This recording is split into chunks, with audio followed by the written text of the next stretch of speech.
Hello everyone, welcome to the next lecture. Now, this is where training becomes next level fun. Agility training.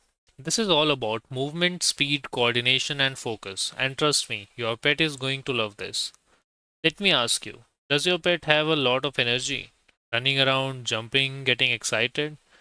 Perfect. We are going to channel that energy into something structured and productive. What is agility training? Agility training means guiding your pet through obstacles like jumps, tunnels, weaving paths, etc. It's like a fun obstacle course. Start simple at home. You don't need expensive equipments. Use what you already have. Few of the DIY ideas are chairs to create some tunnel, cushions for mini jumps.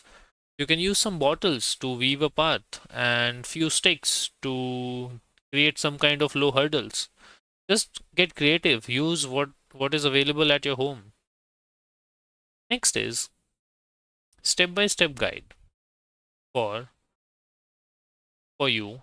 You don't need to expect perfection immediately. Start with one obstacle, for example, a simple jump.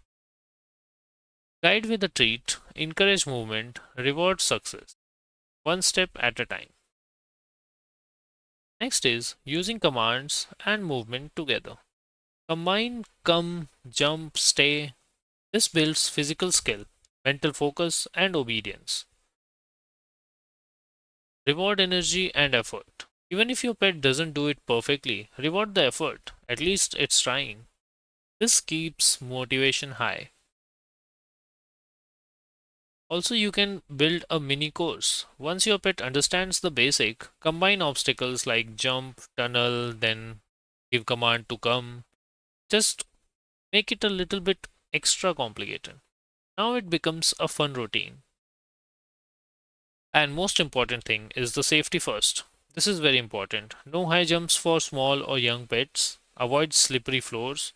Don't force any kind of movement. Keep it safe and controlled. Keep the sessions short. 5 to 10 minutes, high energy, end on a positive note. That's more important than keeping your pet engaged for 2 or 3 hours or 20 to 30 minutes when it starts getting bored. Leave your pet wanting more. As usual, a quick agility setup. Right after this video, create one simple obstacle, maybe a cushion jump or a chair tunnel. Guide your pet through it once, reward and celebrate, and that's your starting point. And here's something powerful. Agility is not just exercise, it builds confidence, focus, and trust. Because your pet learns, I can do this, and it's fun. So, start giving some agility training to your pet, and we'll see you in the next lecture where we'll discuss building a superstar pet and combining everything so that your pet becomes a well trained one. This is where all your training comes together. So set up your mini course, have fun, and I'll see you in the next lecture.